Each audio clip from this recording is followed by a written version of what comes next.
obesity is a state when somebody does not have the self-discipline and allows themselves to become severely overweight. How would you define obesity? Okay, well, in my personal opinion, I think being overweight and obese are two different things, so I would define obesity as being severely overweight to the point where it's unhealthy.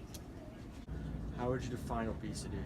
So obesity would be, I would say, like an unbalance in your health and body diet, and because of that you become a bit overweight. And I think that would be defined as obesity. How would you define obesity? To be a chubby guy. How would you define obesity? McDonald's. Okay. How would you define obesity? Fat. How would you define obesity? Overweight. How would you define obesity? I'll define obesity just the lack of exercise and just kids, just a generation just staying inside and playing video games. I mean, to me that seems like, and that's part of obesity. I mean, you stay home and eat, play video games, you can just gain a lot of weight. I mean, that's it. How would you define obesity? I define obesity as fat people. Define obesity. Obesity is just being unhealthy and overweight. Look at the camera, look at him. Define obesity. I think obesity is someone who's over their BMI and over their body weight, what they should be for their height. That varies depending on how tall the person is. Do you think obesity will be solved during our lifetimes? Why don't No, I think you're always going to have people who are just naturally bigger than others. I think there's been some progress with Food and Drug Administration as far as daily allowance for calories, and people are more healthy and understand more of what they're eating. But it's kind of like the deal or no deal. There's always the person, they want to make that extra deal, make that extra money. Same thing with eating. They just can't pass up that extra biscuit or that extra roll. So I think you'll always have both types. Alright, I don't think obesity will ever be solved completely because there's always going to be some people that just don't take care of their body.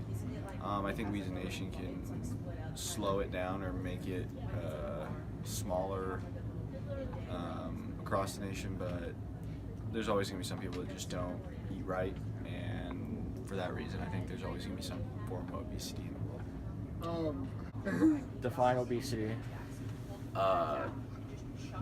Being like, it's a step above being overweight. Do you think obesity will ever be solved in your lifetime? Yes or no? Why or why not? No, because personally I think that a lot of losing weight is just kind of getting up and doing something about it, and I think a lot of people these days lack motivation, so probably not.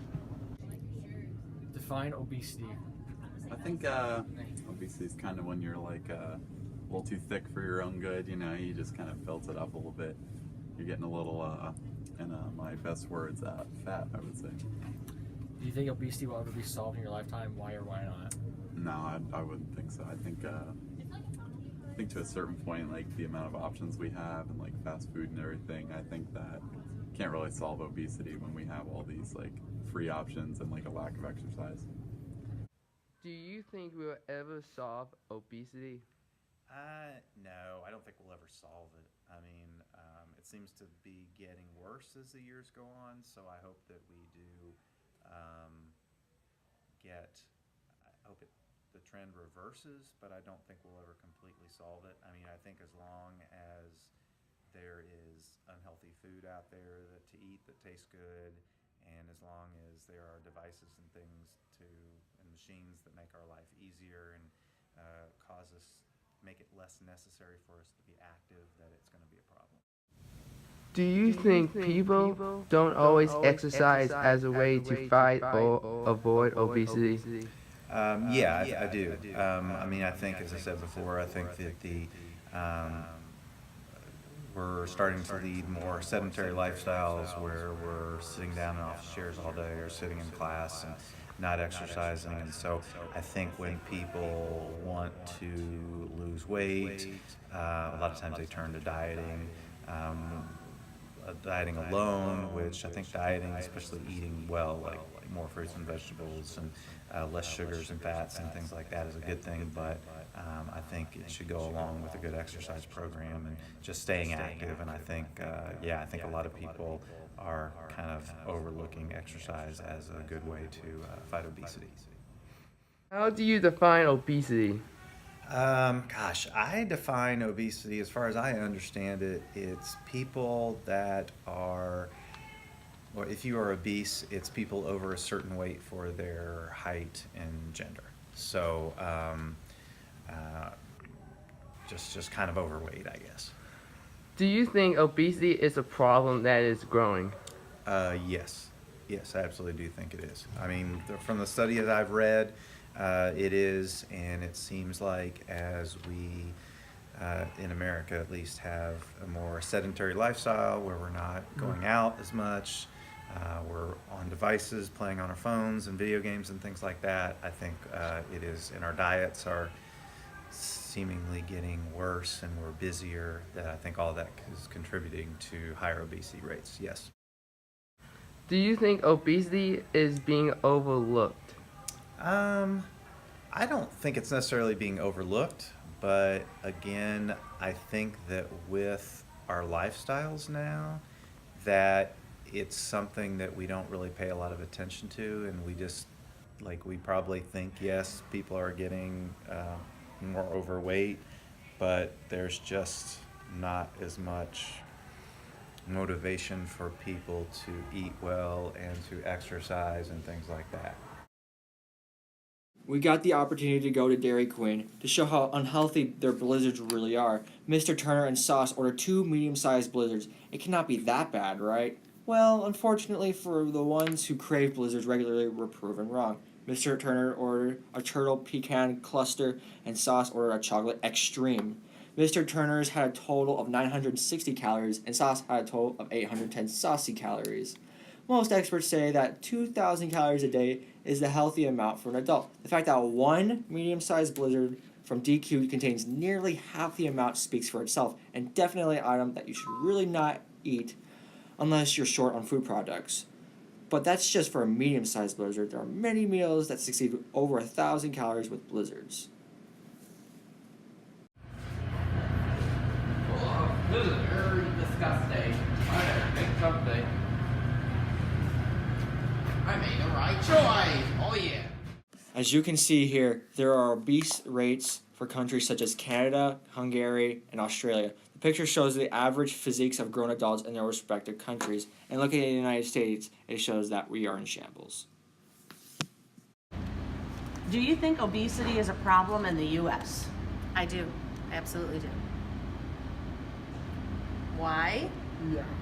Because I think kids are not active like they used to be.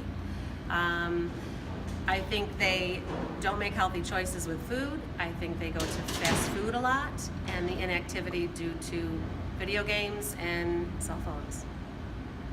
My opinion, I don't know if that's factual, but it's definitely my opinion. How have school lunches changed over the last few years? I think our school lunches have changed with the government requirements and the sodium and the calorie content and the guidelines that the government is putting on us to It restricts us. Yeah, for it sure. restricts us, and in their defense, they're thinking this is making it healthier, and so that's kind of the basis of the change for that. What are the most popular items in their calorie count, fat per gram? In the snack shack or in the lunch line? I mean both. Yeah. Both. Probably my most popular are the Rice Krispie Treats. I can imagine that they're, and the calorie count on this is 190 for one serving. It's 1 bar in there, and the total fat is 5 and saturated fat is 2 grams. Not bad, but not great. But yeah, Rice Krispie Treats are my big seller. All right. What do you think are the percentage of students do you feel eat a balanced and healthy lunch? Like, how do you how would you Okay. approximate that? If I were to compare that to the amount of students in this school, let's just say for the sake of easy math, we serve, there's 100 or 1,000 kids in this building. Percentage-wise, we are probably an eighth of the students. Yeah. Now, I mean, I don't even think we're at a quarter of students that come and eat lunch. So that's a hard statistic for me to give you, but we're trying to increase our numbers, and that's why we just did a major turnover in our line. Thank you for that. So we're hoping our numbers increase, but right now it's not high.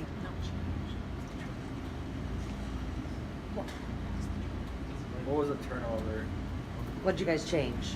We added wraps and salads, so and you can actually get a shot of that over there, the specialty wraps and salads. So we have the spicy buffalo chicken wrap, we have the Southwest turkey wrap, and the BL double T wrap.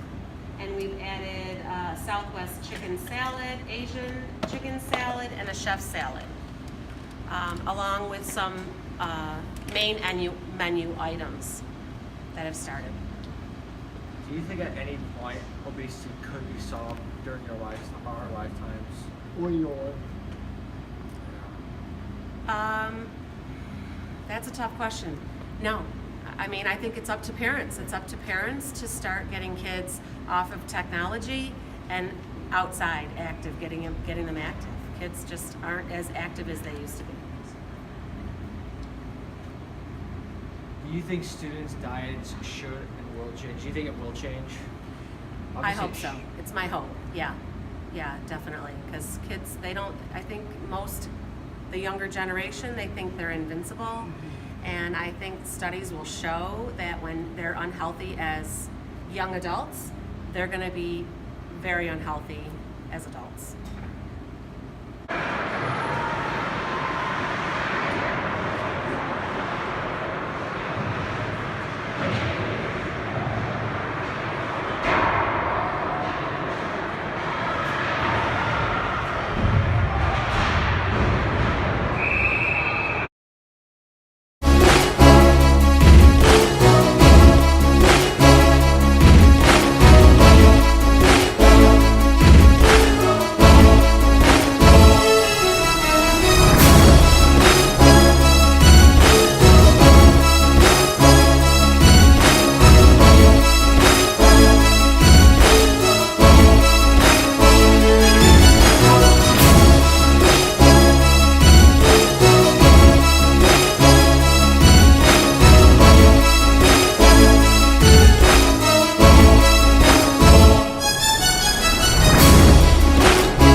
think a lot of the things that the sports don't necessarily focus on are nutrition. And I think that's something that we could do a better job at, talking about nutrition as well as the physical fitness that occurs in sports. How intertwined are sports and exercise? It's definitely a big combination. Any kind of sport that you're going to partake in, you're going to be doing something to be working on your fitness, being work on your physical self. Different sports have different weightlifting requirements. They focus on different muscle groups, but definitely any kind of sport activity that you're going to be in is going to have some cardio, which is going to get your heart rate up, which is going to be really good for your overall fitness and your overall health. Is there anything you tell your team about staying in shape? A lot of what we do to stay in shape is more in drill. We don't do a whole lot of running other than some preseason activities. So we try to do a lot of things in drill, just high intensity, and get a lot of our fitness done that way.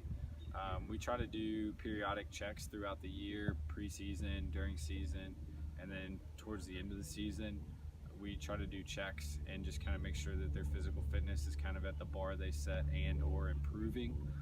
So we do try to do those things, but a lot of the physical fitness that we do isn't straight line running or sprint type work. It's more in drill, quick movements, which are, in my opinion, more lended to the game of soccer, how you're going to have to react to things.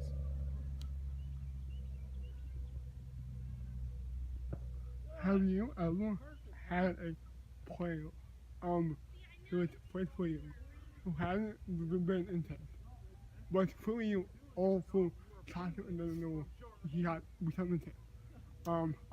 If so, how do you do it? The biggest thing is... Don't name names? Yeah. All right, you got it. I can think of 2 people in the last year at different places that I've been associated with that have come in out of shape, and that they've done a really good job both in the work that we do here at soccer. Like I said, it's a lot of quick movement, it's high intensity, so it really gets your heart rate going, kind of boosts your cardio. And then also the biggest thing I talk to them about is, phrasing it in a way that they understand where they're at, so they know that they're a bit behind from a physical fitness standpoint and kind of a game fitness standpoint, and make sure they understand that, at the high school level, you have them 5 out of 7 days a week more often than not, but at a club level, it's 2 or 3 days a week. So what are you doing those other 3 to 4 days to make sure you're working on your fitness, and that they understand that, while it is important to work on their technical abilities and be on the ball, it also will really help their game in the long run if they're out doing miles and working on their fitness, doing quick cone agility type drills. But it's just having an understanding and being able to talk with the kids and being able to motivate them enough that makes them want to improve. And a lot of times it's on the kids, and they do a really good job of reaching and meeting that level. I'm going to say probably not. I think at a certain level, the masses maybe don't get the understanding and get all the information to work on their physical fitness, whether it be physically to going out, doing their running, their weightlifting, whatever it is to stay in shape, or really just working on a nutritional plan to where they're feeding their body the right kind of things to make sure they're physically in shape. I don't think people do a good enough job of that or are educated well enough to do that. So whether or not we'll be able to solve obesity, I think that remains to be seen, but I think it just starts with an education that it's not always the physical demands. I mean, you see a lot of weight loss coming from just revolutionizing people's diets and just changing the way they eat. I think a lot of things that reflect on our outer appearances are how we feel about ourselves on the inside. So I think when you feel good about yourself, when you're eating healthy, even if you're just starting to get healthy and you're just starting to work out, when you start eating healthy, when you're in the gym, when you're doing those kind of things, you start having a more positive outlook and feel more positive about yourself. And I think that translates into better results. When you're just kind of thinking negative, like, oh, I've gained this weight, I don't know how to get it off, my diet's no good, I can't figure it out, I think a lot of people have issues. But when they start making little gains and they understand they're checking off small boxes, but in the long run it's going to pay off for them, I think the more positive their mental state is, their mental health is, I think the more positive results. What I see a lot of times when people come in, it's not always obesity I deal with, but a lot of times people gain weight. It's emotional stuff that's going on with them. Maybe they lost a family member or a friend. Maybe they don't know how to cope with certain things going on in their life. If they've just been fired from a job or have trouble looking for jobs, or money's a problem for them. And the way they find comfort is in food if they don't have friendship or someone they can talk to. So it's really obesity, I think, it's a coping issue that people deal with, and they don't realize how quickly it gets out of control, and before they know it, diabetes becomes an issue with obesity, heart risk becomes an issue with obesity. So really, I think obesity is a coping mechanism that we see come through our door. And really, people are very secret about their problems until we start exercising and they feel more relaxed and they know who we are, and then they start to really break down on us, and it becomes an emotional experience for a lot of these people to talk about what's going on in their lives. So a lot of it's sometimes just mental. They are both needed in everyone's regimen and routine. One's not better than the other. It just comes into what time are you doing it. Personally, I like to start my week off with maybe 2 or 3 strength days, touching my push motions, my pull motions, and my squat motions. And then I like to run either hypertrophy workout, hitting all those areas, or a circuit workout, touching all those areas, so that way I can include my strength and cardio all into one workout at the end of the week and just continue to burn my muscles out. That way my muscles don't plateau from doing the same consistent strength routine, and that way I don't lose muscle mass by just doing cardio either. So both have their place in fitness. I just wrote down a quick little circuit workout that one little round that I like to do, so you can see it. It's a push-up, a tricep press down, a box jump, and a plank. I think the best thing that we do, not only is our website and our marketing, but the second people walk in our gym, we make them feel really comfortable. The second they walk in, our trainers are greeting them. There's clients around them that are smiling them. Everything in our gym is one-on-one. It's not just a regular 24-hour training gym. It's only personal training. So they know when they walk in, we're going to be there greeting them. And they immediately feel comfortable because there's not 100 people staring at them when they walk in the door, and that's what usually intimidates a lot of people, is that they feel like there's other people watching them. It's very intimidating to exercise in front of a big muscular guy right next to you and hold 10-pound weights when he's holding 50-pound weights. So I'd say that's the first biggest thing that we do. And then what we do through our consultation, which I talked previously before, is we tell them expectations that they can expect to see along the way, and timelines of what they can expect to see, rather than when they do it on their own, they have no idea what it's going to take, or how long it's going to take to start seeing progress. And we kind of coach them through the whole process of what you can expect to see in your first week or your first month, and after three months. And we're a no-contract gym, which is what a lot of people like about us, and we tell them, if you don't like the way we train, if you don't like the results you're getting, you should feel free to walk away. You shouldn't feel tied down to make a commitment to something that you're going to hate. And immediately people think, this is where I'm going to get results, this is where I'm going to see results. And we do. And when we start showing them the results through their body composition, not just weight on the scale, we show them their fat percentage coming down, we show them measurements on their arms, their legs, their waist, their hips, they're immediately happy. And we track that every month, so that way they can say, hey, maybe I didn't lose any weight this month, but they can show me that my body fat went down and my measurements went down, so my body composition changed. So I'm losing inches on my hips, which means I'm gaining muscle, which is why my weight didn't change. So there's a lot that goes into how we can keep clients through marketing, but it's also what we deliver in our gym, and that's why we have great positive reviews at our website. That's why we have clientele that'll stay for years and years and years, rather than typical gyms where people will come and go month after month after month. So I think it's who you surround yourself with in your gym and how do you market yourself. You got to have the right content out there. In this graph, it shows obesity by age. As you can tell, the mean obesity by the percentages in the U.S. start low during your infancy, then goes up as you get older. Then once you hit 20 years or older, the percentages skyrockets.